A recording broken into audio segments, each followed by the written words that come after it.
Ankleshwar industry એસોસિએશનમાં આજે પ્રમુખ તરીકે હેમંતભાઈ સિલાજાની વરણી થઈ. તેમને અંકલેશ્વર હાઉસિંગ એસોસિએશનના પ્રમુખ અબ્દુલ માકરિયા, ઉપપ્રમુખ રમેશભાઈ પટેલ અને કુશલભાઈ રાદડિયા શુભેચ્છા પાઠવે છે. અને બીજું, આજે હેમંતભાઈ સિલાજાએ એક વાત કરી કે ભાઈ ગુજરાતમાં 212 જીઆઈડીસી આવેલી છે.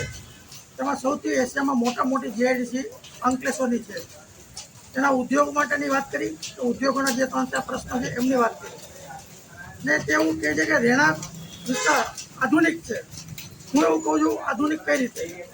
અમારો વર્ષોથી તળાવનો પ્રશ્ન છે, પાણીનો પ્રશ્ન છે, ટેક્સ દર વર્ષે 10% ટેક્સ વધે છે તેનો પ્રશ્ન છે, મકાનના નામ ટેક્સ ભરવા છતાં મકાનના નામ ચડવાથી તેનો પ્રશ્ન છે.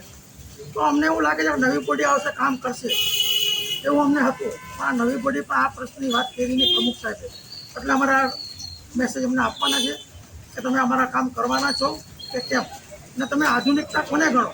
એક જ ટ્રસ્ટને 4 પ્લોટ આપી અને સ્કૂલો બનાવવા માટે આપો, એના આધુનિક ગણવાનું?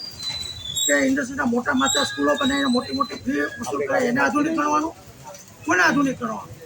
એટલે અમારો પ્રશ્ન હજી એ કે જે ભાડભૂતથી પાણી લાવવાનું, એટલે અમારા 2 વર્ષના છોકરા છે ને એ 22 વર્ષના થાય ને તો ભાડભૂતથી પાણી નહીં આવે.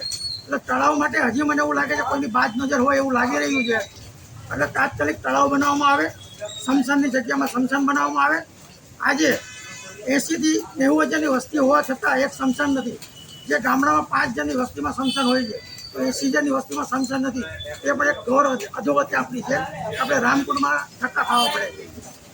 એટલે હું અંકલેશ્વર ઇન્ડસ્ટ્રી એસોસિએશનના પ્રમુખ અને નવી બોડીને કહું છું કે રહેણાંક વિસ્તારમાં ધ્યાન આપે અને દર વર્ષે 10% ટેક્સ વધે છે તે માફ કરાવે, અને ટેક્સમાં અને પાણીનું જે અસામાન્ય વિતરણ છે તે બંધ કરાવે અને પાણીના ભાવ ઘટાડે.